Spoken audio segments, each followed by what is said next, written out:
tubiest of the tubiest, the best YouTube subscribers on the planet. That's you.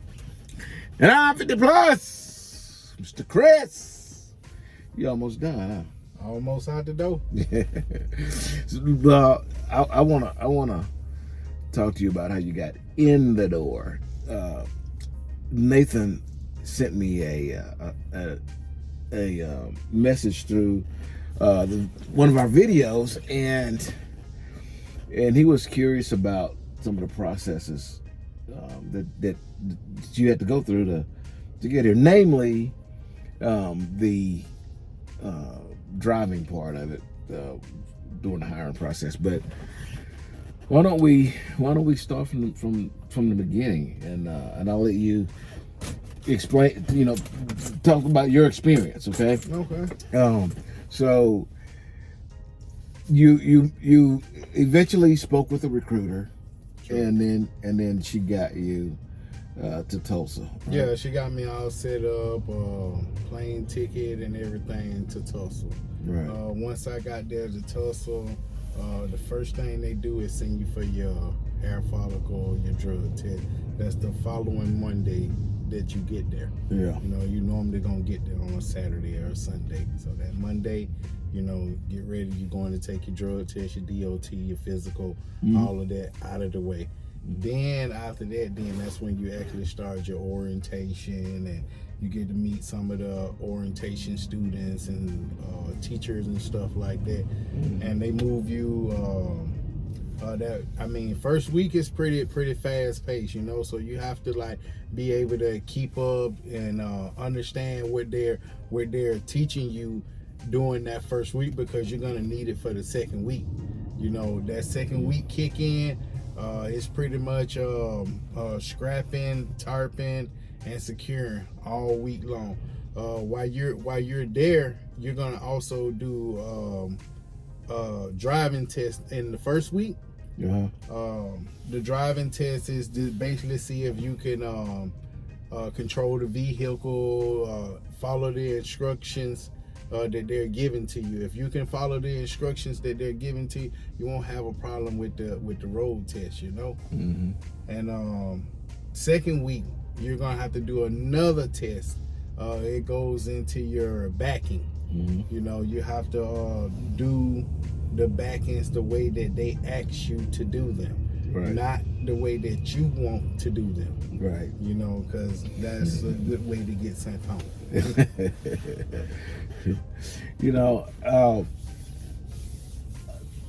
A lot of people believe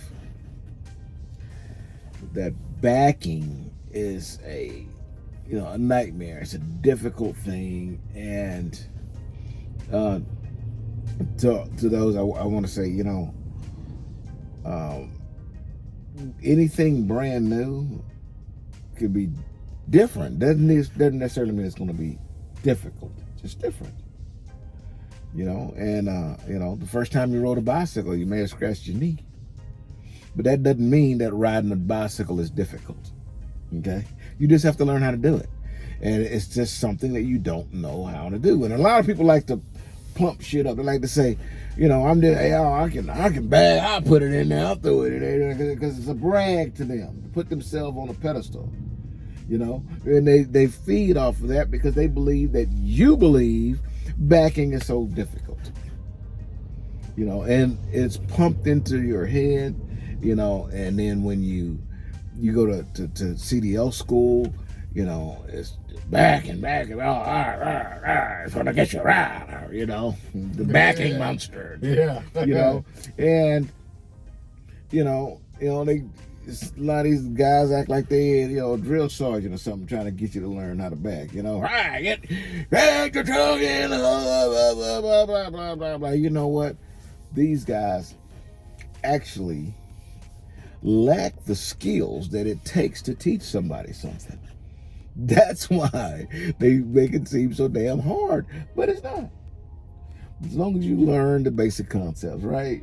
True. I didn't actually learn how to properly bag until I got out of here. Yeah. And since I got out of here, it came real easy then, you know, like, Yeah. but on the, when I was on the training yard, it was a nightmare for some reason, you know, like, Mhm. couldn't damn get it, you know, like. Yeah. And I will say this, okay? To the defense of the processes before you got to me, okay? When you got to me, before you got to me, there was multiple yous and one of thems.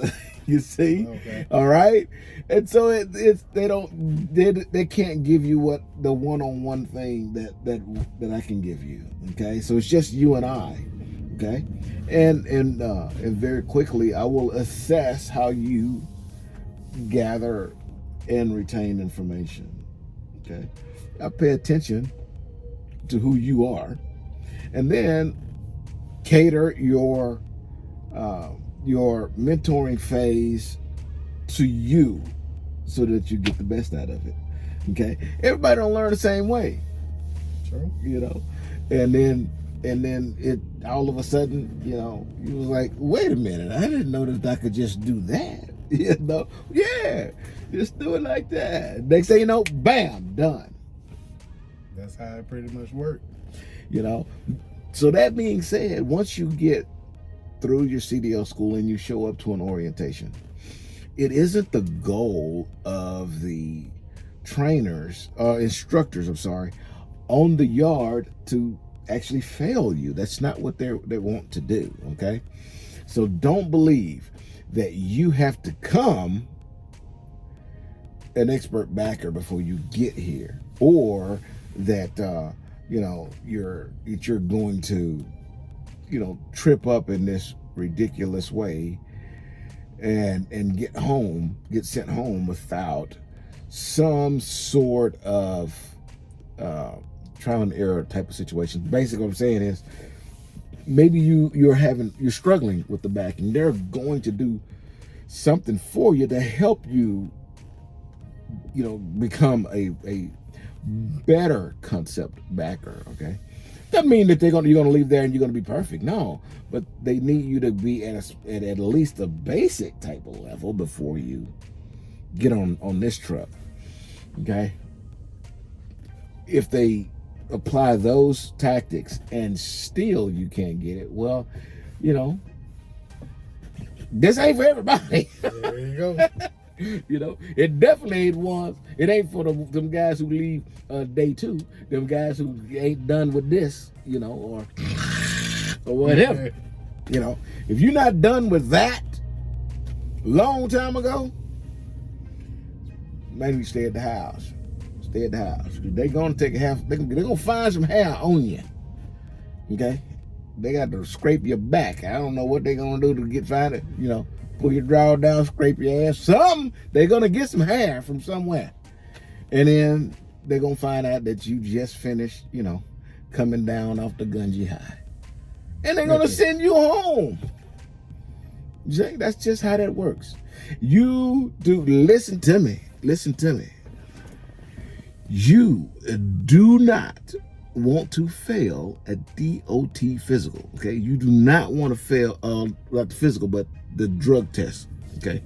You don't want to fail a DOT drug test. Listen to me. You do not want to fail a DOT drug test. You're going to spend the rest of your life flipping burgers. You done, bro. Everybody you go ask for a job is going to know that you test dirty. That's just then they got to decide if they want to hire you. Now, is it impossible for you to get a job after you test dirty? It's not impossible, but I can guarantee you, the person who's going to accept you accepts people who have dirty P tests. So what do you think? What kind of place is that? Come on, man. Come on. A lot of these trucking companies will give you a second chance if you are, if you a felon, or you spent a bunch of time in the hooscow. They give you a second chance. Life ain't over. The problem with that is you have had time to reconsider your journey. Okay, you say, you know what? I was young and I did stupid stuff. Some of us is old and do stupid stuff. But we just didn't do it yesterday. Right? We ain't done something stupid 30 days ago. You know, come on, man. You ain't done yet. So therefore you gonna have some issues. That's worse than not knowing how to back. Follow me? Plain and simple stuff, man. So how was the hotel room, stuff like that? The food. Well, the food was good. You know, it's just that they gonna repeat you every week. Yeah. You know, if you had this on Monday, you're gonna have the same thing next Monday. You know, just if a special holiday or something come up, they'll get you, you know. But the hotel that I was in the Holiday Inn Express. It was lovely. You know, buy your little food or something to stick in your thing. They have a grill there where you can, you know, actually grill you some food and stuff like that or whatever, you know. The roadway, I didn't stay there, so I don't know much about that, you know. Yeah. But you know, yeah, I've heard about some repeat. Like I don't know, spaghetti a couple times, something like that. I'm not sure what it was. Yeah, but you know, they have to source like that every week, and so there's a budget there, and there's only so many people who can, you know, handle that in that particular area. So you know, you might get a little bit of repeated things here and there. And Melton is pretty. You know, kind of health conscious, man. Yeah, but they feed you enough where you can, you know, get like full. You're gonna get full. But they, you know, they try not to get you stuff that is not like health conscious. Have you ever gone into like the vending machines at the Melton Yard? Yeah. Dude, oh my God! Make you want to walk to the grocery store or something, man. I mean, everything in there is like no chips. No chips. It's like grains and diet drinks and waters, stuff like that. You know, you're not gonna go over there and find a sugary drink in those deals, man. And, you know, but and they cater the food in the same way. It's you know, it's like it's healthy. Yeah, man. They don't want you to be so fat you can't, you know, you got to, you know, grease the seat to get in and out of it. You know, so that process is, you know, and food is good. You know, it's just sometimes you're like, man, some salt, something. You know what I mean? Because they don't want to serve you something that ain't healthy for you. And that's the way that is. So, I saw everybody get here. They have this, and then they have that blue hard hat. So how do you come about that? You come about that either you have your own before you get there, or once you get there, they'll ask you what all do you need. Do you need knee pads, gloves, safety jacket, hard hat, and if you safety glasses. And if you do, then what they'll do is they'll charge all of this to you, and when you make your first check, then they'll just take it out of your first check. There you go. So if you want, you know, and I will tell you this, I think you might have that same issue, but some bigger guys with, you know, bigger hat sizes, they don't feel as comfortable in those hard hats. No, I should have just spent the $60 and got the big good one. Yeah, you know? Yeah. So you know, if you my hat size is 7 5/8, 7 and 5/8, so forth. That hat size. So I don't have a real problem with it, you know. Plus my hair's cut short and stuff like that, you know. But guys who got a lot of hair or they just have a larger hat size, I advise you to go ahead and pick you up a hard hat that you're going to be comfortable in. You know, I got one and it's got that fiberglass look on it. You know, it looks cool. Screw in the back. Yeah, it looks cool. The problem is that sucker is heavy, man, and it's just uncomfortable to wear for long periods of time. And then you know, I guess if you wore it long enough, you just get used to it. You know, but you know, just find something that is comfortable for you. that you will, because if it's not comfortable, you're not going to want to wear it, and then it's always this issue with you taking it off and all this kind of stuff. So find something that you're going to use. What good is it to have a hard hat if you don't want to wear it? You know, you can't keep it on your head. Every time you bend over, it falls off. It's too small. You see, you know. So try to get yourself accommodated if you believe that you would have that issue. Okay, so. How long was the orientation period for you? The orientation period for me was 4 weeks. Okay. 1 month. That was 2 training. Mm-hmm. One on the yard doing some strapping and tarping, and last week was waiting on my trainer. Okay. Yeah. And then. Did you use some extra time for like extra help or anything like that, or was it? So I know that the basic class is like 2 weeks long, right? Mm-hmm. And then so you went into a third week. Yes. And what was your third week? The third week, well, it was actually waiting on the trainer, but they actually take you to the yard to go like scrap load, tarp loads, like they give you more hands-on experience. I see. So you got something to do. Yeah.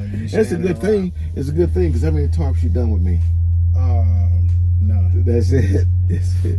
So I'm glad they did some tarps with you while you were out there. It's not hard. It really No, it's isn't. not. And so that those tarps are about between 80 and 90 pounds, something like that. So they're not the lightest things. They're not the heaviest either.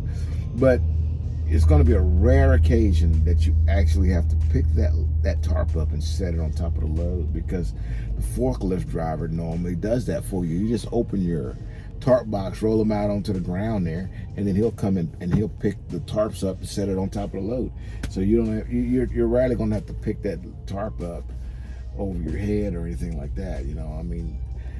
Will there be an occasion? I'm sure that there's going to be an occasion, because it has been for me. Mm-hmm. Okay, but the vast majority of the customers have tarping stations where they have tarp machines where you just roll your tarp out and tarp your own load with the machine. Okay. And some places they will tarp it, and all you got to do is strap and bungee.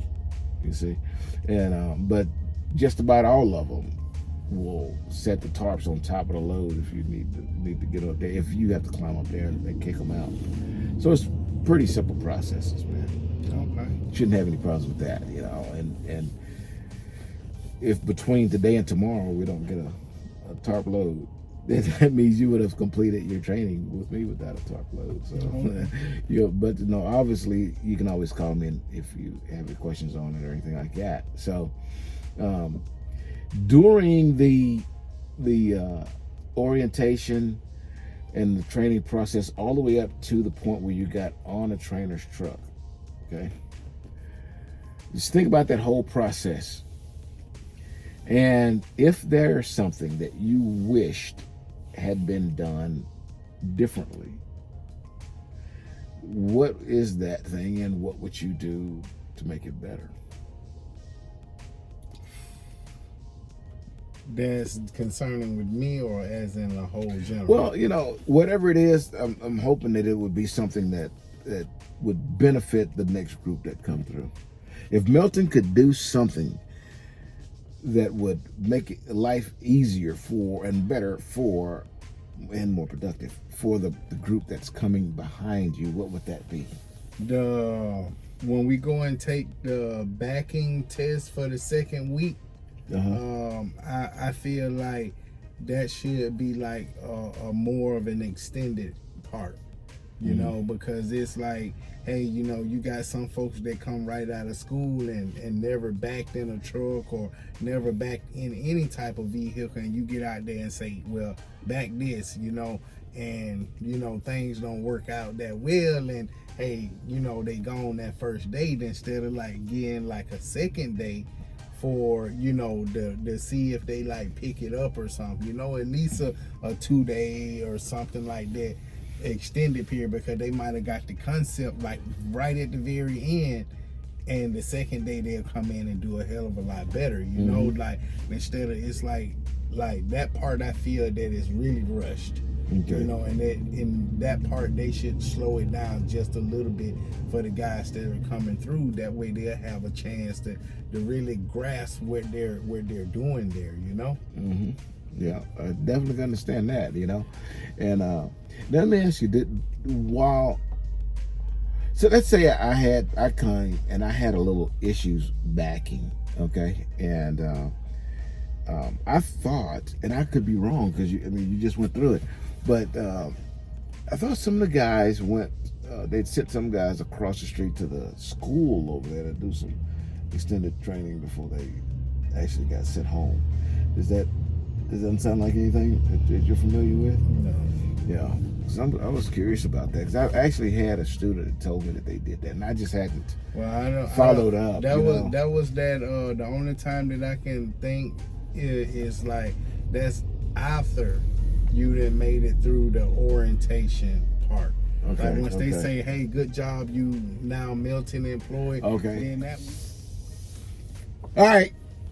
Well, this phone sitting in the windshield got a little hot and shut off that last conversation. But we were discussing orientation and helping with the backing procedures, right? Yes. And so I hope you guys got the gist of that. So outside of that, I know you're saying that you'd wish that they'd have a second opportunity or a little bit extra chance, to make that backing thing work while you're in orientation. Yeah. Yeah. So outside of that, is there anything else that you might want to touch on, that could be helpful? Oh no, man. Other than that, everything was pretty great as far as the orientation part and the training part. It was smooth sailing, Good deal, man. Good deal. I did have a subscriber to ask for this video, so I'm pretty sure we gave him enough information. Hopefully, we was able to help some of you guys out. And if you guys have any questions, put them down below. Until I see you again, deliver undistracted. And here's your boop.